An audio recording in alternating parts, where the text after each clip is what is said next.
We're going to be looking at what's called the product rule and the quotient rule. So at this point, we've seen that the derivative of the sum was the sum of the derivatives. And that seemed, that's ideal. That makes things easy to calculate if you take derivatives, what we say as term-wise. Take the derivative of the first term, move on, take the derivative of the second term, move on, take the derivative of the third term, and that's straightforward. The same is not true for the derivatives of the products and the quotients. Okay? So I wish that if this would be an ideal world as far as difficulty goes, that if I said take the derivative of f times g, that it would just be the derivative of f times the derivative of g, where you would just take the derivative of each factor. But that is not the case. Okay. Instead, when you go to take the derivative, and you see what's happening here? I'm taking the derivative, so let's just mention this because you're still getting used to the notation. This d dx term, that means take the derivative of, and then whatever follows. Okay? So take the derivative of this product. You see it as a product? I've got some function. This could be e to the x times x cubed or something like that. It's two functions being multiplied together. So the product rule says we take the first times the derivative of the second plus the second function times the derivative of the first. Okay? That might look a little daunting. Here's a more compact way of writing it, sort of using the prime notation. So it's a more compact way of writing this. Absolutely, you have to have this derivative rule memorized.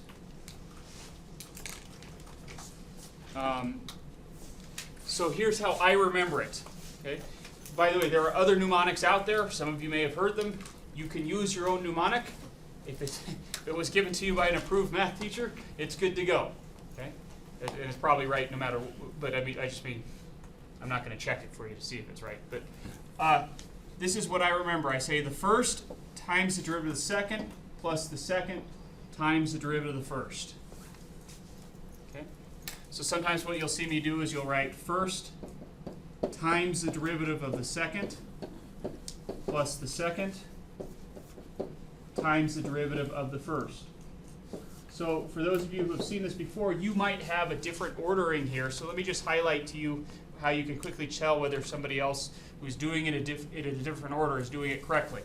Notice I take each function and multiply it to the derivative of the other function, and then I add those up.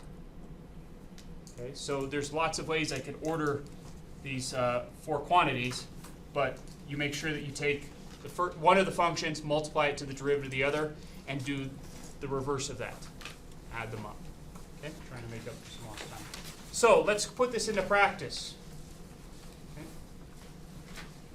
Okay. As you recall, if I gave you the function h of x is equal to x cubed, just as a reminder, we can take its derivative now by our power rule. We'd have that its derivative is 3x squared, right? Okay.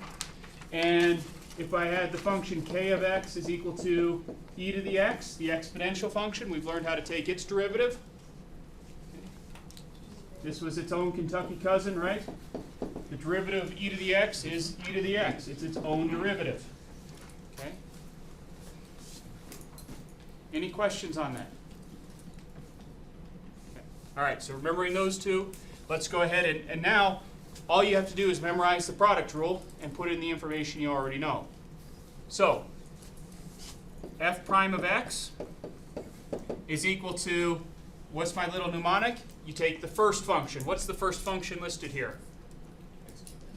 X cubed. By the way, let me just emphasize, do you see that this is a product here?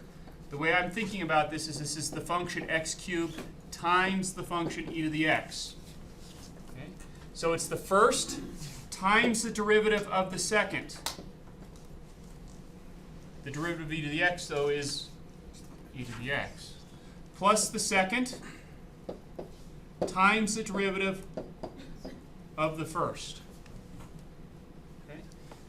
So again, I would recommend, until you've got this rule down pat, that you just write below it what you're doing. It's the first derivative of the second plus the second times the derivative of the first. Are there any questions on that? Let's do a couple of these. So we've got the function f of x is equal to x e to the x. So let's find df dx. Okay, again, I'm trying to use as much, I feel like you're probably all comfortable with the prime notation. So I'm just trying to make sure you see the other notations and get just as comfortable. This just says take the derivative of f with respect to x. Okay. Should we say that out loud? Let's say that out loud. Take the derivative of f with respect to x. Okay. So again, we've got a product rule. I have this factor x multiplied to this factor e to the x. Okay, so this is going to be very similar to the last one. So here we go. We take the first times the derivative of the second plus the second times the derivative of the first. Okay, which I could clean up as x e to the x plus e to the x. I'm fine with you leaving it there, but notice that I could factor out an e to the x. So I could write this as x plus 1 e to the x. So either place is perfectly fine to leave your answer. I sort of feel like it's not asking a lot of you to simplify e to the x times 1. Okay. All right. So now that's the first derivative. Now I'm asking you to take the second derivative of f, again with respect to x. Okay.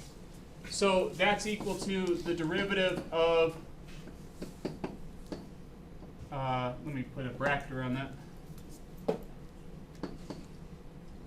x plus 1 e to the x. So in this case, we're going to think of this as the first function and e to the x as the second function. Okay. So I'd like you guys to try that in your groups. So I've got a product rule. I'll go ahead and call this the first and this the second. So when I go to take the derivative of this, I'm going to get the first times the derivative of the second plus the second times the derivative of the first. Let me go ahead and write that derivative of the first. I normally don't do this, but just to kind of emphasize, make sure we're all on the same page, I'll write the derivative of the first as 1 plus 0. Okay? So again, until I get really, really good at this, I'm just going to go ahead and label things below. First, the second. Oops. The second plus the second, the first. Okay. This cleans up again fairly nicely. If I distribute this e to the x, I have x e to the x plus e to the x plus e to the x, which is the same thing as x e to the x plus 2 e to the x. And now if I factor out an e to the x, I get x plus 2 e to the x. Any questions on that?